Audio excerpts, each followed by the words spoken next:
What's up, guys? I'm back. You know I love to talk about gentrification. It's something that really I love to talk about it. I'm interested in gentrification because it's a phenomenon that is prevalent everywhere, but especially in London where we live. And it really does have huge impact and consequences and ramifications for generations after particular communities, especially when it comes to building wealth, because I've said it time and time again, in the UK, the second largest source of wealth behind pensions is your home, right? And if you own a home in an area that's going through growth, okay, or if you're in, I don't know, a council house and you don't get the opportunity to buy and participate before that growth kicks off and a new cast of people come in and take over, you are basically throwing away hundreds of thousands of pounds over a lifetime. So this video that I found was in Brixton. Let's take a look and react to it. Hey guys, it's Helen from Make a Comment, and we are back on the road again in Brixton talking about things that matter. And today we're going to be exploring gentrification and how it's affected business owners and locals. Let's have a look.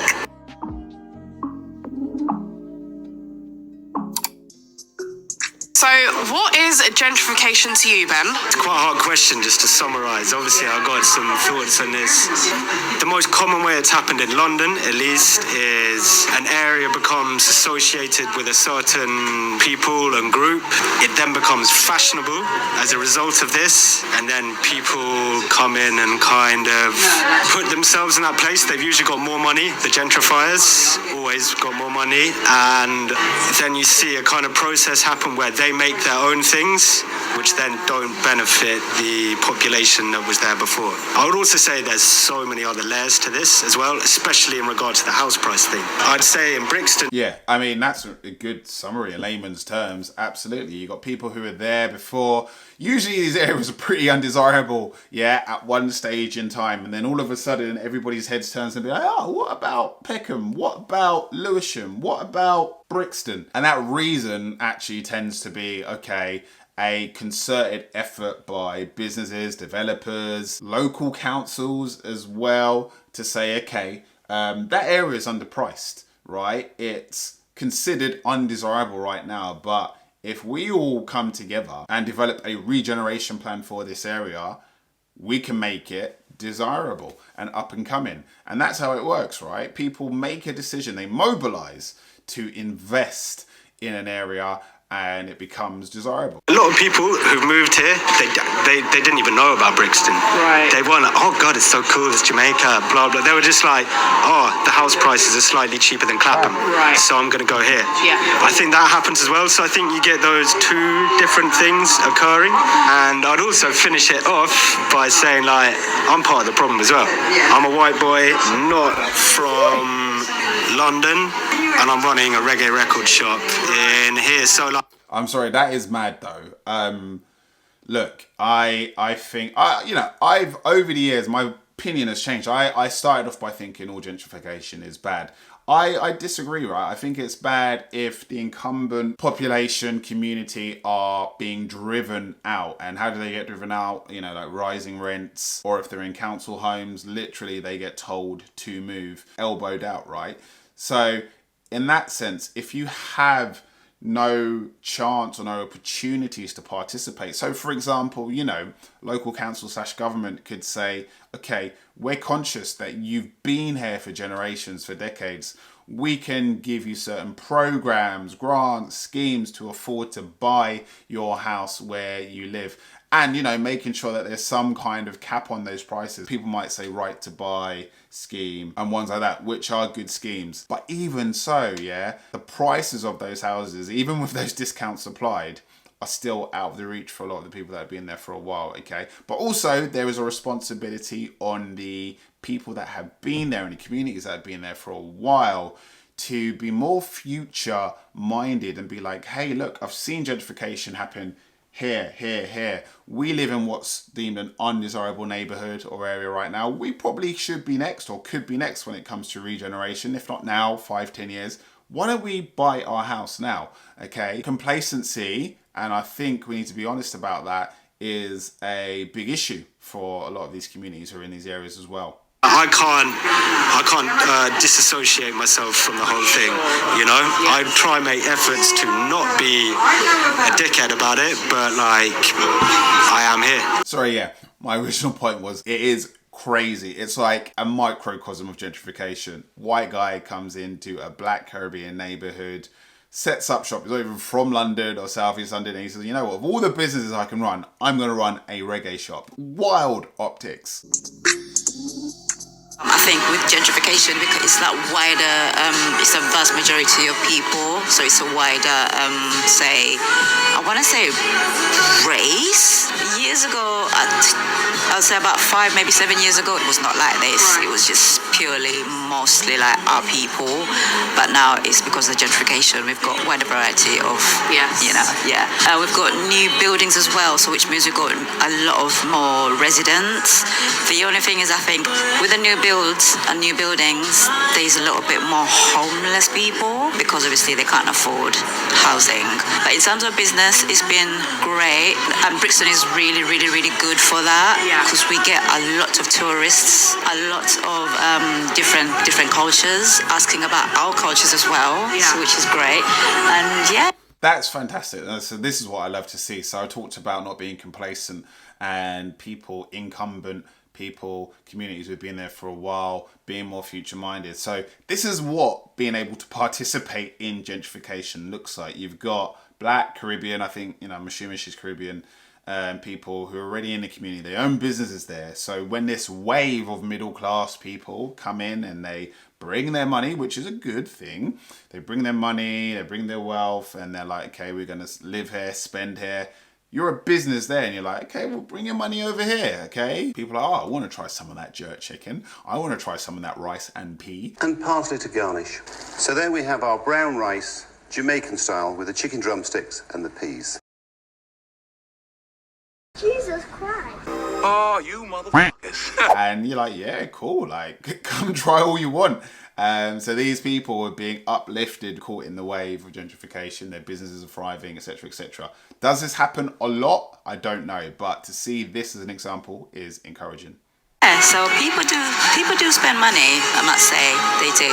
I think the downside of it is I think our culture has kind of been taken away from us. Also, like as I mentioned before, the homelessness, There's been a few buildings that have actually been demolished, and that was pure black families that used to live there, and now they're not there anymore.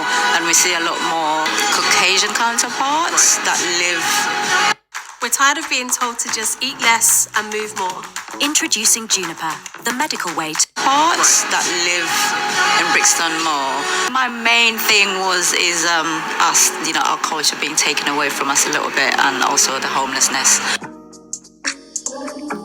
For you personally, in terms of gentrification, what have you seen and how has it affected you? It hasn't affected me personally, but it's definitely affected us as a community. Right. But at the same time, we've been in Brixton for Well, if it affects you as a community, it affects you personally too, right? Surely. a long time, and when we had it as black people, we didn't really do what we were supposed to. If we done what we were supposed to, this wouldn't have even been able to happen. At the same time, this isn't the first time it's happened. This has happened many times before in history. Even this market, we're in Brixton Market right now. This used to be a slave port. So there's a lot of history. So he's saying essentially what I said just a couple of minutes ago with regard to being future minded. Like communities in these areas, if you've seen it happen, you literally said this has happened a few times before. If you've seen this happen in other areas, more fool you, right? If you're like, okay, we need to come together and we need to collectively, and this is leans into a whole nother related discussion about community and cooperating and coming together and buy up properties around here, start businesses around there, because if you don't do what you're supposed to do, as he's alluded to, it can be easily taken away from you. Your community that you had could be easily dismantled in 10, 15 years. And that's what's happened to an extent in Brixton for sure. So there's a lot of history in Brixton. Nearly 15 years. 15 years. So you know Brixton from the beginning up until now. Yeah. And what changes have you seen? There's a big changing, and 15 years before, here is a big lot is a African community, and lot of shops is African shops. And suddenly is 2010, the new management, they took it and start as a restaurant. So the environment is changed into the mixed communities, English. So there you go. Again, that's a point I made earlier on. So you actually do have some businesses that were there. So he was talking about, you know, more ethnic African shops, as he was alluded to, up until 2010s, and new management. So what is he saying? Basically, you've got landlords. Like, let's break this down in terms of what happens, right? You probably have these ethnic African Asian shops paying lower rents. Then you have the regeneration in Brixton, right? So money comes in, developers come in, and landlords, even maybe some new landlords or existing landlords say, okay, we're seeing all of this money and this new community come in.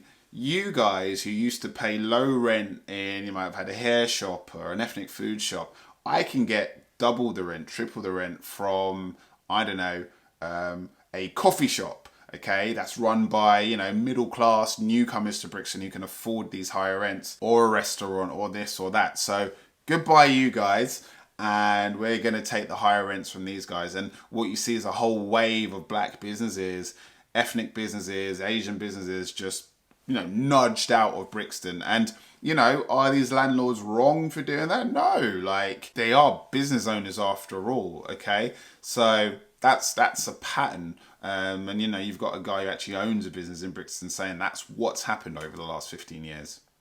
And other people's. From what you've said, it sounds as if it's a positive change, right? One way is a positive, Right. but one way if there is a African community is not good here. Lot of opportunities African community, and they move from here.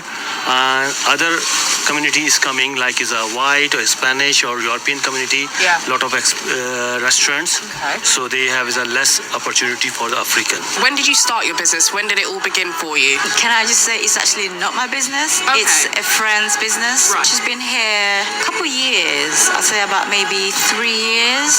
But I've also worked with different friends, other friends as well, who have had businesses in Brixton, which has been great. Just to give you a quick rundown of this shop. Yeah. So this shop originally, as far as I'm aware, belonged to that man up there, who is a singer called Alton Ellis, who was one of the greatest ever reggae singers. Lion Vibes, which is what the business is now, Yeah.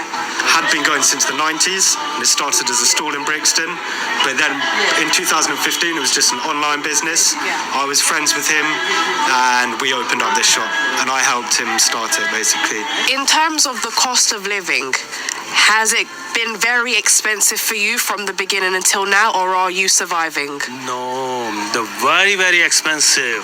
10 times increase the rent here, or everything. Yo, these people are just like, yeah, they're saying exactly what I'm thinking. So he's literally said they've increased the rent. So real life scenario, right? Gentrification, regeneration comes, rent goes up, and those who can afford it get to stay. Those who can't won't. And, you know, realistically speaking, if you own a shop and your rent gets increased 10 times, by like the third, fourth time, you're out of there, aren't you? So that's what's happening in these areas to black ethnic business owners. And, you know, I'm you know, if there's other areas that are being gentrified around London, but we're talking specifically about areas that I know. We're talking about Brixton, right?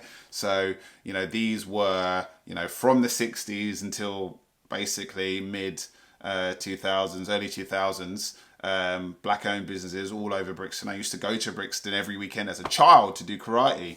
And I've been there, you know, here and there now. It's completely changed. Those black businesses don't exist anymore. It's a form of economic warfare, you know? The shop rent in a beginning, for example, 300 and 400 per unit. Yeah. Now is a 1,500, 1,000, 2,000 one unit. 5 times, 6 times is only the rent is increase. Right. In terms of cost of living, do you feel The Gymshark sale is now live. You can get up to 60% off across the website. If you want to shop, Gymshark will. In terms of cost of living, do you feel like this is the craziest it's ever been? Or because you said gentrification has happened before, because I feel like throughout history, in terms inflation happened many times before throughout history. Yeah. It's just cycles. It's just cycles. Do you think it's at its worst right now, or has it been worse? In our lifetime, yeah, from what we've experienced, and yeah, definitely, and it's probably just gonna get worse before it gets better. As much as things are kind of bad right now, there's a lot of opportunities. Right. Most millionaires are made in recessions. I don't know where we're gonna go from here. Honestly, I don't. So I can only say we can only hope and pray that it gets better. It's the uncertainty. We don't know, especially. So let's end it there, because I think that's a really good point to end on. Hope and pray, absolutely. I believe in God. I stay prayed up, right, for all areas of my life.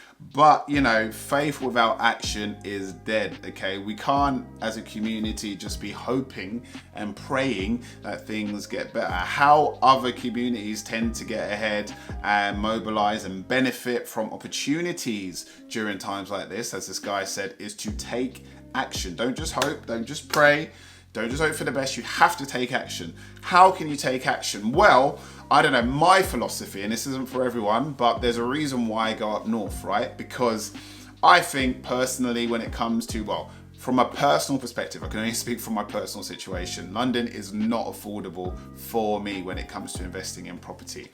I'm going to areas of the UK where it is affordable still. Up north, Manchester, Liverpool, Sheffield, etc., etc. Hull, you name it, I'm going there. And they will have their time. Like Liverpool's already having its time. There's major regeneration going on there. Major regeneration going in Manchester. What happens? Because I'm invested there, I get to ride that wave, right? So my rents and my property value is going to go up over time as those areas become more and more developed over time. So as a community, if you want to benefit, you have to be future minded. You can't, I know, depending on your situation, right? I grew up working class, council estate. So when you're in that position in life and the income's not there, you are focused on the here and now. You're focused on tomorrow. How am I going to get to tomorrow?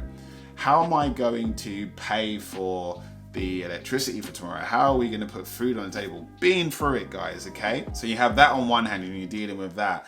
And, you know, the burden is to also at the same time be future minded and be like, well, I don't want to stay here forever.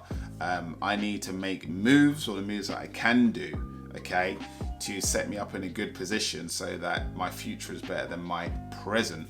And it's hard, not gonna lie, it is hard.